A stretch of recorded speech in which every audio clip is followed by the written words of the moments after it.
Hi everyone, speaking to this episode of Page 3 here at News 9 with me is my absolute favorite, somebody who I have texted at least 100 times complimenting the performance he showed us in Mardani. Now I have to compliment him for his recently released Homebound, which is also India's official entry for Oscars 2025. Vishal, I have spoken enough. Thank you so much for speaking to News 9. Thank you so much. ये ताना सुन के बहुत अच्छा लगा। Right at the beginning, I had to do that. Sarcasm दे ही दिया आपने मुझे। I want to know the character that you have played in Homebound and the challenges also that you have faced while preparing for it. तो मेरे किरदार का नाम है चंदन कुमार। एक ऐसा व्यक्ति, आई थिंक मुझे ऐसा लगता है कि यूनिवर्सली किरदार का जो इशू है बहुत सारे लोग फेस करते हैं, जो कि है आइडेंटिटी को एक्सेप्ट करना। आप जो हो, आपको जो बचपन से आपके साथ जो सरनेम जुड़ा है, आपका जो रिलीजन जुड़ा है, उसके साथ आप जो भी चैलेंजेस फेस करते हो उसे ऐसे एक्सेप्ट करना कंफर्टेबली, ये मेरा किरदार बताता है। और इसे चैलेंजेस तो मेरे लिए मैं कहूँ कि बहुत सारे अलग अलग तरीके से, कुछ एक्सटर्नल फैक्टर्स में चैलेंजेस मिले, कुछ इंटरनली मिले। एक्सटर्नल ये था मेरे लिए कि हमें बॉडीली अपना वजन कम करना था। सर नहीं चाहते थे, नीरज सर कि आप बहुत ही मस्क्यूलर लगो, क्योंकि हम जिम वगैरह जाते थे तो सर को नहीं चाहिए था कि हम इस तरीके से पोर्ट्रे हो कि जो ऑथेंटिक ही ना लगे कि आप यहाँ से बिलोंग करते हो। पर एक दूसरा एक बड़ा चैलेंज मेंटली ये था कि सर ये भी नहीं चाहते थे कि आप सिर्फ इस किरदार को बस आप एक्टिंग करके छोड़ दो कि हम एक्टिंग कर रहे हैं, परफॉर्म कर रहे हैं, हमें अपना क्राफ्ट पता है। That was not enough for him at all. He wanted us to live the character. आप जिए कैरेक्टर को, कैरेक्टर की हिस्ट्री में जाए, फिल्म किस बारे में बात कर रही है उसके बारे में समझो और फिर परफॉर्म करो, क्योंकि वो वर्ल्ड जानना बहुत जरूरी है। अदरवाइज आप सिर्फ ऊपरी तरीके से काम करोगे और उसमें एक रियलनेस और रॉनेस और रियलिटी नहीं आएगी किसी भी हद तक। तो ये चैलेंजेस थे। और आई थिंक हमारी फिल्म में जो फ्रेंडशिप दिखाई है, जिसपे आधे से ज्यादा फिल्म निर्भर है, क्योंकि मेरी और शोएब की, ईशान और विशाल की जो फ्रेंडशिप, शोएब और चंदन की जो फ्रेंडशिप दिखाई है, उसके लिए बहुत जरूरी था कि मैं और ईशान भी बहुत अच्छे दोस्त बने। तो सर ने हमें एक और चीज बताई थी कि यार आप लोग एक दूसरे के साथ वल्नरेबल हो जाओ, आप एक दूसरे की इनसिक्योरिटीज को जानने की कोशिश करो, ना कि बस हाय हेलो गुड मॉर्निंग करो। तो ये भी एक बहुत बड़ा चैलेंज था कि हम उस चीज को क्रैक कर सके, क्योंकि कई बार ऐसा भी हो सकता है कि आप अपने को एक्टर के साथ उतने कंफर्टेबल नहीं हो पाते, क्योंकि आप हर एक लोग अलग अलग बैकग्राउंड से आ रहे हो, पर अलग अलग जगह से आ रहे हो, तो आप उनके पॉइंट ऑफ व्यू समझ नहीं पाते और बहुत सारी चीजें होने के चांसेस होते हैं। But we could deliver our performance so comfortably on screen, and that is only because we could connect to each other in real life also as Vishal, Ishan and Janvi. So if I could ask you, what kind of pressure are you feeling for Oscars 2025? Because the film has performed really well at rest of the international film festivals. We have standing ovation, pictures and videos coming in. But is there any kind of pressure specifically for Academy Awards? मुझे जरा भी pressure नहीं है। मैं तो बहुत खुश है कि हम लोग यहाँ तक पहुँचे। I just hope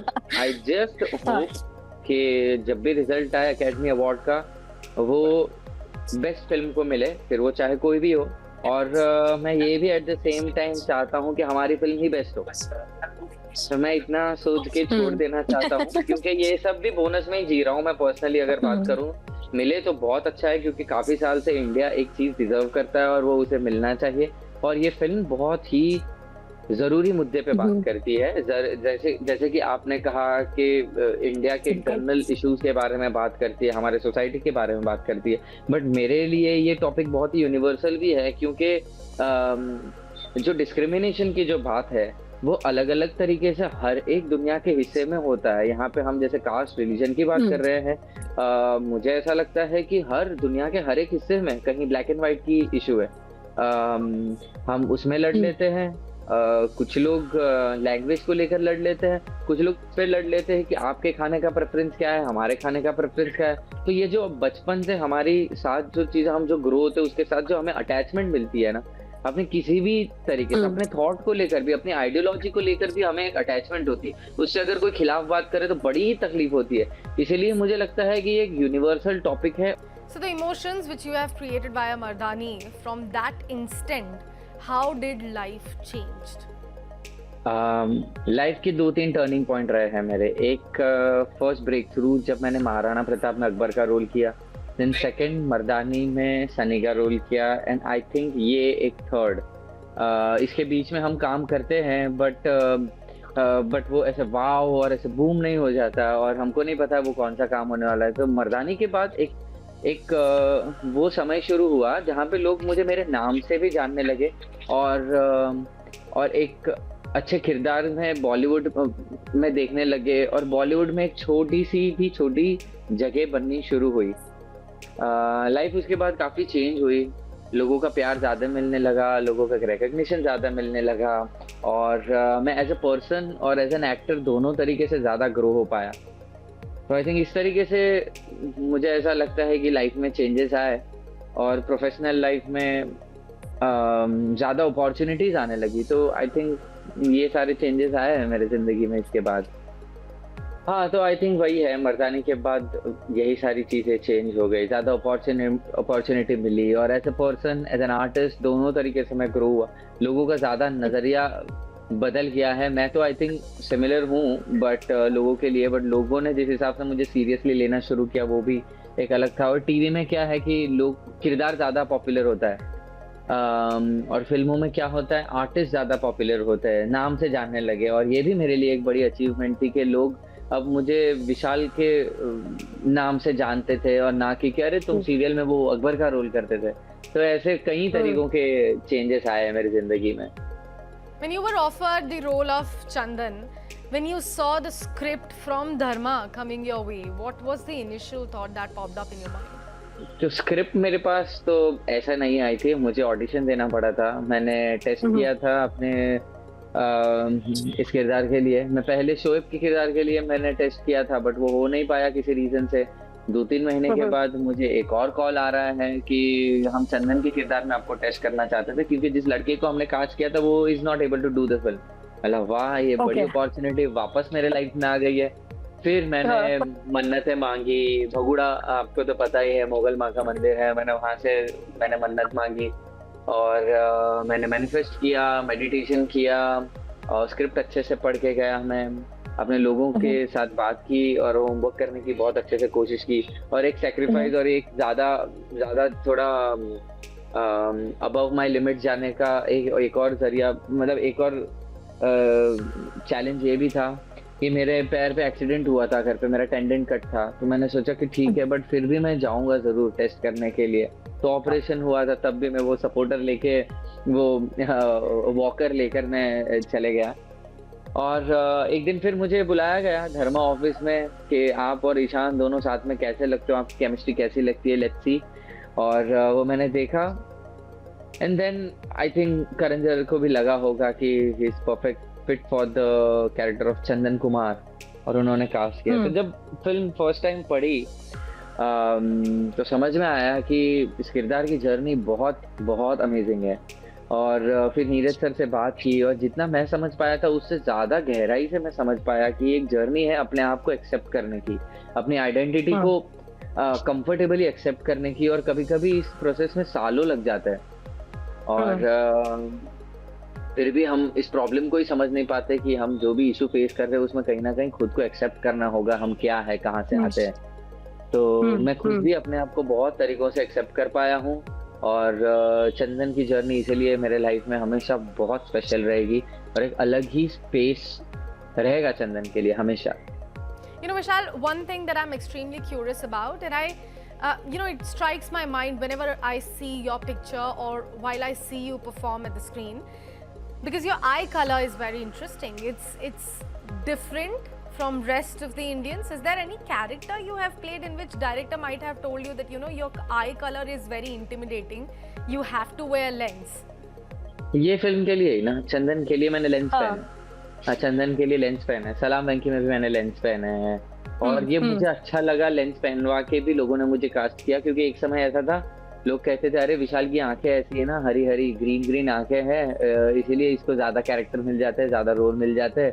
तो मैंने बोला भाई मेरी परफॉर्मेंस की भी तो तारीफ करो, ऐसा नहीं है कि सिर्फ आंखें ही करती हूँ, मैं भी तो कुछ करता हूँ।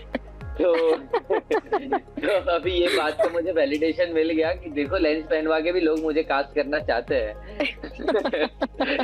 बट लगता तो है एक स्टीरियोटाइप बन गया है कि ग्रीन आंखें मतलब नेगेटिव रोल, और क्योंकि नेगेटिव रोल के, हाँ ग्रीन आंखें नेगेटिव रोल, और पर्सनल लाइफ में भी लोगों को लगता है कि हरी हरी आंखों वाला लड़का है मतलब बड़ा कमीना होगा जिंदगी में। बट जो मुझे जानते हैं पर्सनली उन्हें पता है कि मैं कैसा हूँ, कितना कमीना हूँ या कितना नहीं हूँ, अभी उन्हीं को पता है। And scary in nature. I want to ask you, did you also get, you know, that kind of hate? How did you come out of that character? I have often heard actors saying that when you are given a negative character, when you prepare for that role, you go in that zone, it's very difficult to come out of that. तो ये एक है industry का छोटा सा sad truth के किरदार में जाने के लिए तो आप लोगों को, आपको सब हेल्प करते, बाहर निकलने का रास्ता आपको पता नहीं है। और वर्कशॉप इतने हैवी होते थे कि मेरा सर दुखता था, एक्चुअली लिटरल सेंस में मेरा दिमाग काम नहीं करता था, और घर पे भी मैं कुछ अजीब ही बिहेव करता था। मेरे मम्मी, मेरा भाई, मेरी बहन लोग बोलते थे कि विशाल तू अपनी सोल को नहीं बदल सकता तो don't try to change that. But मैं समझता नहीं था ये बात को, क्योंकि मैं भी इतना पागल था, और मुझे वो एक जो मौका मिला था कि टीवी इंडस्ट्री से अब आपको बड़ी फिल्म मिली है, वो कास्ट कर दिया गया और इतनी शोल्डर पे रिस्पॉन्सिबिलिटी है, यशराज में डेब्यू मिल रहा है, सामने रानी मुखर्जी मैम है, अब कैसे करोगे आप? तो आप कोई 1% भी कसर छोड़ना नहीं चाहते हो, और वो बड़ा प्रेशराइजिंग था मेरे लिए। बट देखिए, अगर मैं आज यहाँ पे बैठ पाया हूँ, आपके साथ इंटरव्यू कर रहा हूँ, वो इसलिए क्योंकि मर्दानी में वो रोल हुआ था, वरना क्या पता आज ये धर्मा की ये फिल्म मेरी लाइफ में होती भी कि नहीं, और मुझ पे भरोसा किया जाता भी कि नहीं। तो वो आपके अंदर एक छाप तो छोड़ जाती है, but then slowly I realized कि किरदार अलग है, मैं अलग हूँ, उसके कुछ ट्रेट्स आपके अंदर आ जाते हैं, आपको एक नया पॉइंट ऑफ व्यू मिल जाता है जो आपने कभी सोचा नहीं, और उस पर आप जब तक शूट करते हो, बिलीव करते हो ना, एक साल, डेढ़ साल जब तक आपकी फिल्म चल रही है, आपको उस बिलीव के साथ रहना पड़ता है। तो sometimes it gets very difficult to come out of that zone, out of that believe system. और कई किरदार अच्छे भी होते हैं, यही हमारी जॉब का इंटरेस्टिंग पार्ट भी है कि यार चंदन के रोल से जो मुझे मिला, अपने आप को ज्यादा एक्सेप्ट कर पाया, वो उस रोल से ही मिला है। तो यही है कि हम छोटी सी जिंदगी में अलग अलग तरीके के रोल करते हैं, और वही एक अलग अलग किस्म की जिंदगी जी सकते हैं इस छोटे से टाइम स्पैन में। और यही एक एक्टर का एक प्लस पॉइंट भी है, एट द सेम टाइम यही नेगेटिव पॉइंट भी है। I want an answer from you, Vishal, because I have seen some of the interviews that you have given when you were promoting Homebound, when you know the film participated in multiple international film festivals. I want to ask you, because we saw a recently released series that speaks a lot about how Bollywood exactly functions. I want to ask you, as somebody who is a prominent part of the entertainment industry, do you think that star kids do get some sort of upper privilege than an outsider, and is it that intimidating when you enter a Dharma's building? देखिए मुझे एक तो पहले ये words थोड़े ज्यादा ही heavy और बहुत समटाइम्स थोड़े नेगेटिव भी लगते हैं, नेपोटिज्म, आउटसाइडर। इससे हम लोग क्या कर रहे हैं, कहीं ना कहीं अनजाने में इंडस्ट्री को दो हिस्सों में बांट रहे हैं, डिवाइड कर रहे हैं। हाँ, डिवाइड कर रहे हैं कि ये नेपोटिज्म है, ये नेपो किड है, ये सारी चीजें बातें होती रहती है। मुझे इस चीज से दिक्कत है। मुझे ऐसा लगता है कि एक बात फैक्ट जरूर है कि हमें बहुत कम अपॉर्चुनिटी मिलती है, और एक बार दो बार भरोसा करने से ज्यादा कोई भरोसा नहीं करता। उनके लिए अपॉर्चुनिटी ज्यादा इजीली अवेलेबल है, बट फाइनली ऑडियंस किसे एक्सेप्ट करती है टोटली इस पे डिपेंड करता है। लोग ऐसे बहुत सारे एक्टर्स के नाम हैं जो बहुत बड़े सुपरस्टार और लेजेंडरी एक्टर्स के बेटे या बेटियां हैं, जिन्होंने, जो अच्छे एक्टर भी है, ऐसा नहीं है कि जिन्होंने अच्छा काम नहीं किया, अच्छे आर्टिस्ट है, उनको अच्छा पीआर मिला, अच्छी मैनेजमेंट टीम मिली, पर लोगों का एक्सेप्टेंस नहीं रहा तो वो वर्क नहीं कर पाए। ऐसे ही कुछ प्रोड्यूसर्स के बेटे बेटियां हैं जिन्होंने बहुत अच्छा काम किया, एक्सेप्ट नहीं हो पाए। और अगर इंडस्ट्री में आलिया भट्ट जैसे एग्जाम्पल है, रणबीर कपूर जैसे एग्जाम्पल है, ऋतिक रोशन जैसे एग्जाम्पल है, जिन्हें एक्सेप्ट कर पाए, तो एट द सेम टाइम ऐसा एग्जाम्पल भी है जो सब कुछ होने के बाद एक्सेप्ट नहीं हो पाए। एट द सेम टाइम मैं उन लोगों से इंस्पिरेशन लेता हूँ जिनका नाम है शाहरुख खान सर, अमिताभ बच्चन सर और अक्षय कुमार सर, क्योंकि वो भी फिल्मी बैकग्राउंड से नहीं आए तो भी वो आज यहाँ पे पहुंच पाए। तो अगर मैं यही सोच के आज घर पे बैठ जाता तो आज मुझे ये तारीफ नहीं मिलती कि विशाल तो हमारे लिए होप है। मुझे ये कमेंट जब करते हैं मुझे बहुत अच्छा लगता है। मेरे जो दोस्त है टेलीविजन इंडस्ट्री के, मुझे ये कहते हैं कि विशाल तो हमारे लिए होप है, तो मुझे ऐसा लगता है कि वाओ, अगर आज मैं भी यही सोच के नेपोटिज्म के डर से अगर इंडस्ट्री में कदम नहीं रखा होता तो आज मैं शायद आपके साथ इंटरव्यू नहीं कर रहा होता, मैं पहुंच ही नहीं पाता। एक स्पिरिचुअल नोट पे मैं ये बात को एंड करना चाहूँगा। ये तो हम एज इंसान शैलो माइंडेड लोग हैं जो कहते हैं कि इनको क्यों काम मिल रहा है, इन्होंने कौन सी मेहनत की है, इनको क्या प्रिविलेज, तो उनकी कोई गलती नहीं है। अगर वो उस फैमिली में और उस खानदान में पैदा हुआ है, उनके चैलेंजेस बहुत अलग रहे हैं, बहुत डिफिकल्ट रहे हैं, जस्ट दैट कि हमसे अलग रहे हैं। और एक गुजराती कहावत है, आपको जानते होंगे, कीड़ी ने कण और हाथी ने मण। मतलब चींटी कितना खाना खाती है, बहुत कम। चींटी बहुत कम खाना खाती है, फिर भी वो भूखी नहीं मरती, उसको अपने समय पे उसका खाना मिलता है। और हाथी कितना खाता है, उसको भी अपने समय पे अपना खाना मिलता है। तो जिसको जितनी जरूरत है उसको उस समय पे उतना मिल ही जाता है। तो मैं वो भरोसा करता हूँ और मुझे कोई भी फर्क नहीं पड़ता, और ना ही मैं इनसिक्योर होता हूँ नेपोटिज्म या मैं किसी, जैसे मैंने जिन भी लोगों के साथ काम किया जो फिल्मी बैकग्राउंड से ताल्लुक रखते थे, मुझे जरा भी डर नहीं है कि कोई मेरी लाइमलाइट ले लेगा, मेरी जगह ले लेगा। कोई मेरी जगह कोई नहीं ले सकता, मैं बहुत सेफ हूँ, मुझे कोई डर नहीं है इस बात का। Breaking the stereotype out of a negative character that you have played often in the projects that you have done, how did you break the stereotype when you switched from television to film industry? Were there any underlying challenges over there? मुझे ऐसा लगता है मैंने इसके लिए सिर्फ simple से इतनी चीज की है कि जो मेरे रास्ते में चीजें आई उसको मैंने प्यार से वेलकम किया, और उस जगह पे उस मोमेंट पे जितना बेस्ट दे सकूं मैंने दिया, और उसके बाद मैं भूल गया। ये मेरा फॉर्मूला बहुत सालों से, मर्दानी के महाराणा प्रताप के बाद से ही मैंने इतना शुरू कर दिया है कि जो चीजें आए बेस्ट दो और भूल जाओ। क्योंकि मैंने बहुत बार अटैचमेंट रखी है, ये होगा ये नहीं होगा, तो it was not planned, to be very honest, it was not planned कि मैं अब सीरियल से ब्रेक लेता हूँ, अब मैं फिल्मों में काम करता हूँ, जबकि मुझे ये इम्पॉसिबल लगता था। मुझे ऐसा लगता था मैं फिल्म में जिस तरीके की एक्टिंग होती है मैं कभी कर ही नहीं पाऊंगा। बट लोगों ने मुझ में वो चीज देखी, शानू मैम ने मुझ में देखा, जबकि मैं बड़ा ही अंडर कॉन्फिडेंट और वैसा पर्सन लगूंगा आपको जब इन दिनों आई डोंट नो, क्योंकि जो सक्सेस मिला है उसका थोड़ा एक कॉन्फिडेंस बूस्ट मिला है मुझे। बट अदरवाइज मैं जब मर्दानी वगैरह के लिए टेस्ट करने जाता था मैं बड़ा अंडर कॉन्फिडेंट और डरा हुआ सहमा हुआ सा लड़का था। बट शानू मैम में ये फर्क थी, तो मैं उनको धन्यवाद देना चाहूंगा कि उन्होंने मुझ पर भरोसा किया और इतनी बड़ी अपॉर्चुनिटी थी। ये शिफ्ट जरूर होता है, बट मैं इसी के साथ ये कहना चाहता हूँ कि किसी भी एक्टर को, कि ये सीरियल एक्टर है, ये फिल्म एक्टर है, वेब सीरीज एक्टर है, थिएटर एक्टर है, नुक्कड़ नाटक करता है, छोटा आर्टिस्ट बड़ा आर्टिस्ट, ऐसे नजर से ना देखे। मैं पहले भी शायद इतना ही डेडिकेटेड होता जब मैं घर पे बैठा था और रोता था, सेल्फ डाउट करता था। आज भी शायद मेरे अंदर और बहुत ज्यादा कैलिबर होगा जो लोगों ने नहीं देखा है, जो कल उठ के जब देखेंगे तब वाह वाह करेंगे। तो आई रियली वांट कि लोग एक बार भरोसा करके देखे, एक्सपेरिमेंट करके देखे, और इजी कास्टिंग के जोन में ना चले जाएंगे। अरे विशाल ओ नेगेटिव कैरेक्टर कर लेगा, बेस्ट है। कुछ ओ पॉजिटिव करेगा, गांव के रोल करेगा, बेस्ट है, ये जोन में रखो। नहीं, ऐसी बहुत सारी चीजें मेरे अंदर है जो उभर के बाहर आना चाहती है। मैं चाहता हूँ कि लोग एक बार ट्रस्ट रखें और मुझे दूसरे रूप में देखने की कोशिश करें।